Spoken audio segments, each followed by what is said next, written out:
Right, yo, boys, welcome back to day 10 of turning $2,000 into $10,000. Now, look, we've been fucking smashing it every single day, taking W's. Come the fuck on. See, don't be on the road too tough, but I still cut you with a local tugs. And my top step's about to hit. If you look on the right at US 30, US 30. Order filled. That's $1,000 across 5 accounts. Fucking refreshing the screen. Rip a fucking bag, boys. Don't get out of this shit rapid. I don't have no involvement. In the trap, I stay on my own, I'm home alone. But today is now a new day. Day 10. Let's get into the fucking challenge. You should be able to see the day as well as the account balance so you know where we are in the challenge. Everything's been documented. Everything's been put in a Google sheet, Google Drive, every trade. Fucking hell. Right, first trade of the day activated. I'm sat here in DAX. Go on, 1 to 2 just been hit. Right, I'll be going break even, of course.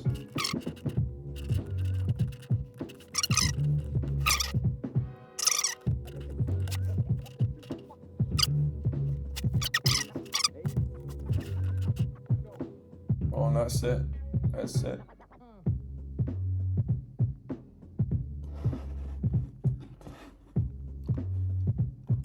Boom, just like that. Alright, market is open. Kind of just want to take shots if I'm being real, but I don't want to take it immediately as well. So, yeah, chill. I'm not feeling buys, I'll be real. If I miss the move, I miss the fucking move. It is what it is. US 30 did find that support though.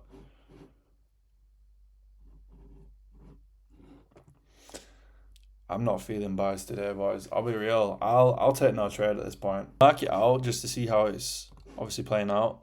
I'm still gonna wait for some sort of reversal if I can get it.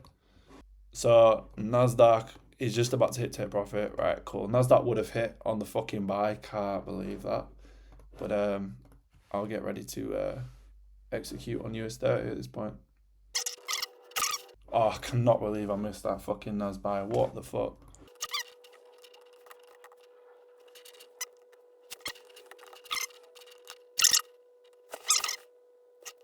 Pull back, pull back.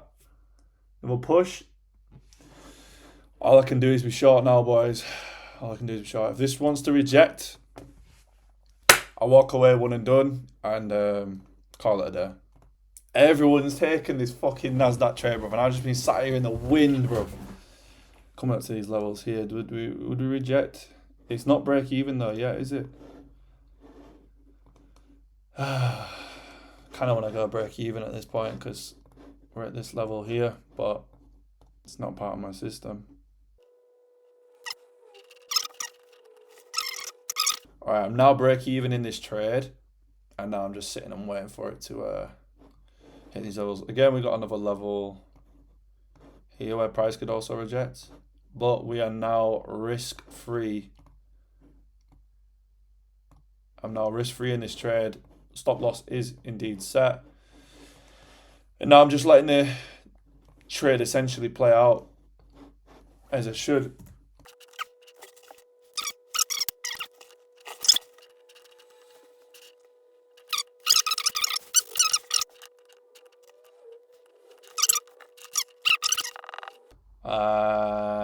Shit. This is going to be the candle that either breaks me even or just fucking breaks through this level here, which by the looks of it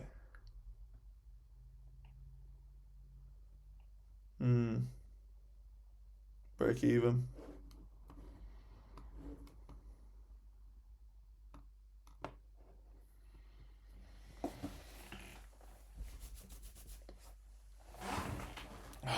Come on, man.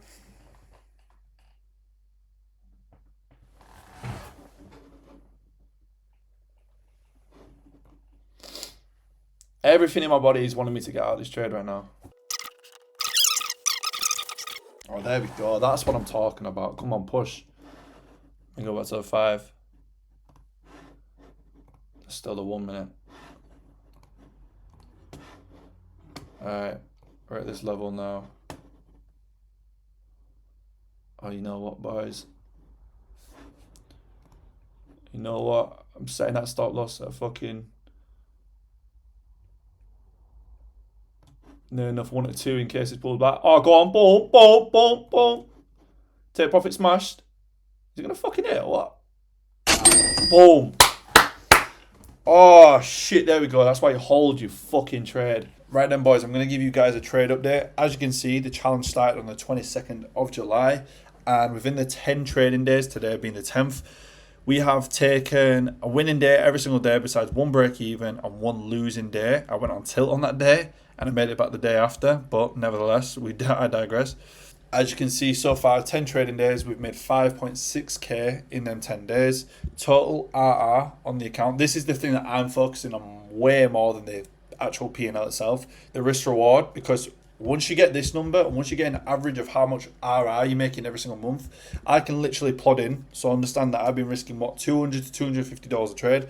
Let's say, for example, for simple terms, if I was risking $1,000, in the past 10 days, I would have made $27.75 fucking $1,000. Now, that is doing absolutely nothing different at all. The only difference would be is me risking $1,000 instead of $200. Do you get what I'm saying?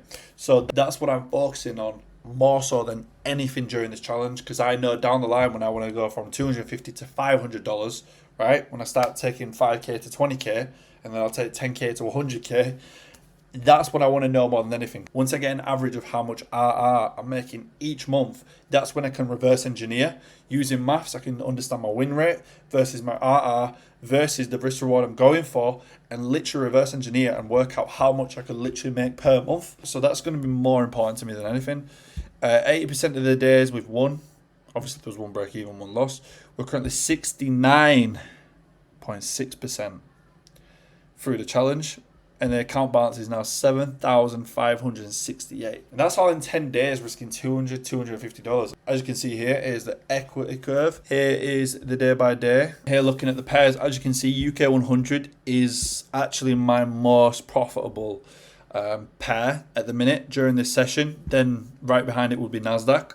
Also, tracking the second trade, you can see that the statistics for New York session have a higher trigger rate, meaning I'm more likely to take a second trade in New York versus London. But the success rate on my New York session is also double the success rate of taking the second trade in London. And I've said this before in previous videos, if you paid attention, when I've back tested most of my UK 100, my France 40, my German 40, once I've back tested most of my London pairs, London session pairs that I've seen, they don't have as much manipulation as when you trade a New York session, when there's crazy volume. London, if it doesn't break and continue to your, let's say for my case, 1 to 3 or 1 to 2, and it just reverses, it doesn't usually then wick to the opposite side, I found. And I guess these stats are proving that by just simply looking at the win rate on the second trade. But nevertheless, 40% win rate at 1 to 3, which I go for, is still very, very profitable, even at 40%. Now, here's the overall metrics for my win rate on overall, like every trade included together.